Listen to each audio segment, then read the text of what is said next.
नमस्कार मंडळी, आपण पाहताय आपला आवाज. मान तालुक्यातील उकरेड गावामध्ये खरं तर दुपारच्या सुमारास आज सोसाट्याचा वारा आणि पावसानं थैमान घातलं आणि याच थैमानामध्ये खरं तर निसर्गाचा कोप झाला आणि या उकरेड गावातील अनेक लोकांच्या घरावरचे पत्रे उडून गेले, विद्युत वायर तुटल्या, झाडं उन्मळून पडली, असा निसर्गाचा कोप झाला आणि अनेकांचे संसार उघड्यावर आले.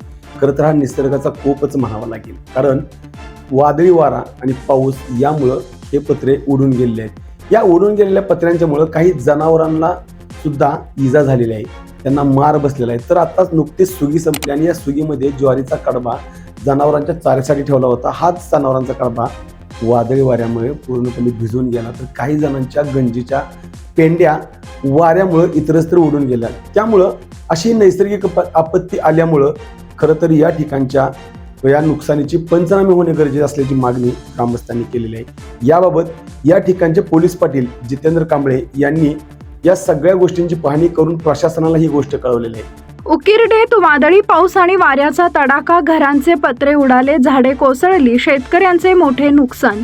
मान तालुक्यातील उकरडे गावात आज दुपारच्या सुमारास झालेल्या अवकाळी वादळी पाऊस आणि सोसाट्याच्या वाऱ्यामुळे मोठ्या प्रमाणात नुकसान झाले.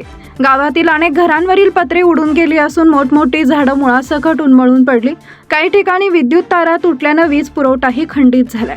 वादळी वाऱ्यामुळे मानसिंग साळुंखे, नाता ईश्वर कांबळे, उत्तम गोपाळ कांबळे आणि लक्ष्मण दादासो इंदलकर यांच्या घरावरील पत्रे उडून गेल्यानं त्यांचं मोठ्या प्रमाणात नुकसान झाले. अचानक आलेल्या या नैसर्गिक संकटामुळे अनेक कुटुंबाचा संसार अक्षरशः उघड्यावर पडलाय.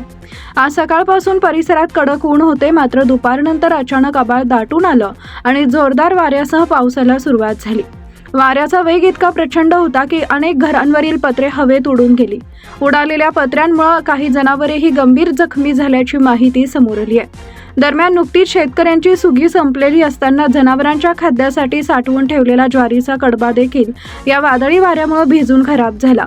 शेतकऱ्यांनी पत्रे, ताडपत्रे आणि प्लास्टिकच्या साह्यानं झाकून ठेवलेल्या गंजीवरील संरक्षण साहित्य फाटून गेल्यानं अनेक पेंड्या वाऱ्यासोबत उडून गेल्या. त्यामुळे शेतकऱ्यांचंही मोठं आर्थिक नुकसान झालंय.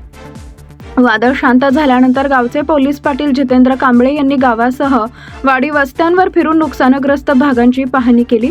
तसेच त्यांनी तातडीनं पोलीस आणि महसूल प्रशासनाला घटनेची माहिती दिली.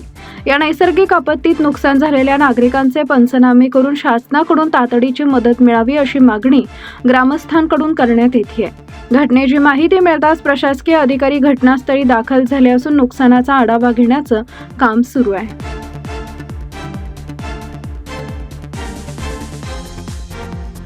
न्यूज साठी संदीप जठार, गोंदवले.